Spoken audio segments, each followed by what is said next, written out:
प्रिय विद्यार्थियों, मैंने आपको पहले बताया था कि स्रोत के और इतिहास के आधार पर कौन कौन से शब्द आते हैं। तत्सम, तद्भव, देशज, विदेशज और संकर शब्द। इन्हें मैंने आपको बताया था कि तत्सम शब्द किसे कहते हैं, संस्कृत भाषा के शब्दों को। तद्भव शब्द हम किसे कहते हैं, हिंदी भाषा में प्रयोग में लाए जाने वाले शब्दों को। देशज शब्द कहते हैं जो देश अपने देश में बोले जाने वाले शब्द, और विदेशज हम कहते हैं विदेश में बोले जाने वाले शब्दों को। और संकर शब्द हम उसे कहते हैं जब दो भाषाओं के शब्दों के शब्द जो है वो मिलकर कोई एक शब्द बनता है, तब हम उसे कहते हैं संकर शब्द। ये मैंने आपको पहले बताया था। अब मैं आपको बताने जा रही हूँ रचना के आधार पर शब्द भेद। तो रचना के आधार पर शब्द भेद जो है वो 3 प्रकार के होते हैं, रूढ़, यौगिक और योग रूढ़। रूढ़ शब्द वे होते हैं जिन शब्दों के निश्चित अर्थ हों और जिनके खंड सार्थक ना हों, अर्थात ऐसे शब्द जिनके खंड करने पर उनका कोई अर्थ ना निकले। जैसे है तम, त, म। अब त को अलग कर दें या म को अलग कर दें तो उसका कोई अर्थ, ना त का अर्थ है ना म का अर्थ है, परंतु ये दोनों जब हम जोड़ेंगे तो हम उसे क्या कहेंगे, तम। तो ये क्या है, रूढ़ शब्द। यौगिक शब्द, यौगिक शब्द हम उसे कहते हैं ऐसे शब्द जो एक से अधिक शब्दों के मेल से बने हैं तथा जिनके खंड सार्थक होते हैं, उन्हें हम यौगिक शब्द कहते हैं। जैसे है ईमानदार, ईमान और दार। जैसे है निर्दोष, निर्दोष, निर का भी अर्थ है और दोष का भी अपना अर्थ निकल रहा है, तो हम इसे क्या कहेंगे, तो बन गया ये निर्दोष। तो ये शब्द है यौगिक।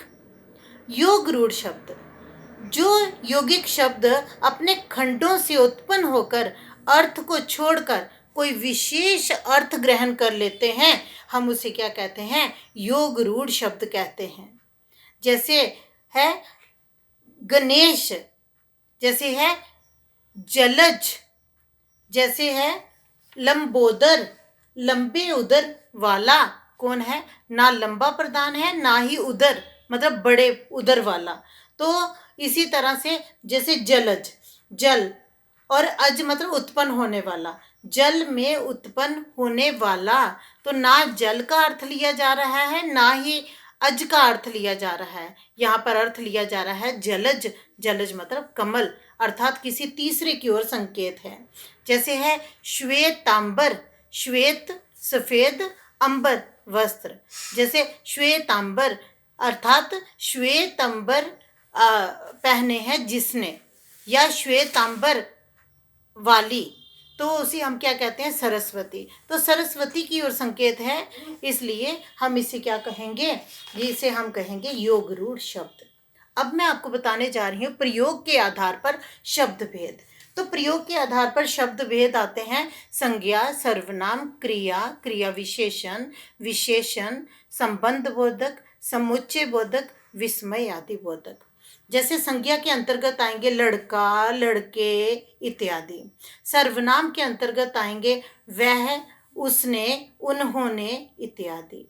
विशेषण के अंतर्गत आएंगे काला, सफेद इत्यादि।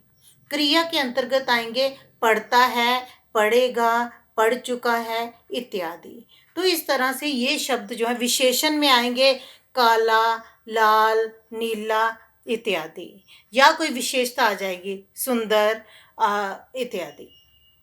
तो ये है हमारे विस्मय आदि बोधक। जैसे हे राम, आह ये क्या हो गया, या फिर इसलिए, क्योंकि आदि शब्द जो हैं ये सारे प्रयोग के आधार पर जो हैं ये आएंगे। अब मैं आपको बताने जा रही हूँ कि अर्थ के आधार पर वाक्य भेद। तो अर्थ के आधार पर वाक्य भेद होते हैं 4, एकार्थक शब्द, अनेकार्थक शब्द, पर्यायवाची शब्द और विलोम शब्द। अब है पर्यायवाची शब्द। पर्यायवाची शब्द वो उसे हम बोलते हैं जो समानार्थक शब्द होते हैं। समानार्थक शब्दों को हम क्या कहते हैं, पर्यायवाची शब्द कहते हैं। जैसे अंधकार को हम किस किस नाम से पुकारते हैं, अंधेरा, तम, तिमिर, अंधियारा इत्यादि। अतिथि को क्या कहते हैं? मेहमान, पहुना, अभ्यागत, आगंतुक इत्यादि। तो ये थे हमारे कौन से? पर्यायवाची शब्द। अब मैं आपको बताऊंगी विपरीतार्थक शब्द। विपरीतार्थक शब्द हम कहते हैं विलोम शब्दों को। विलोम शब्द होते हैं जैसे कि उल्टे शब्द। उल्टे शब्द जैसे काला सफेद, ऊपर नीचे, गीला सूखा इत्यादि। ये शब्द थे विपरीतार्थक शब्द। अब मैं आपको बताऊंगी एकार्थक शब्द। एकार्थक शब्द होते हैं ऐसे शब्द जिनका सामान्यतः एक ही अर्थ होता है, उन्हें हम एकार्थी शब्द कहते हैं। जैसे पुस्तक, लड़ाई, देश इत्यादि। अब मैं आपको बताने जा रही हूँ अनेकार्थक शब्द। अनेकार्थक शब्द हम उसे कहते हैं जिनके अनेक अर्थ निकले। एक से अधिक अर्थ रखने वाले शब्दों को हम क्या कहते हैं? अनेकार्थक शब्द। अर्थ जो है वो ज्यादा निकले, दो या दो से अधिक अर्थ निकले। जैसे हार। हार को क्या बोलते हैं? एक तो हार होता है गले में पहनने वाली माला, तो दूसरा हार होता है हारना, हार जाना। तो हम उसे क्या, हम इसके दो अर्थ निकल रहे हैं, इसलिए यह है अनेकार्थक शब्द। जैसे है भाग।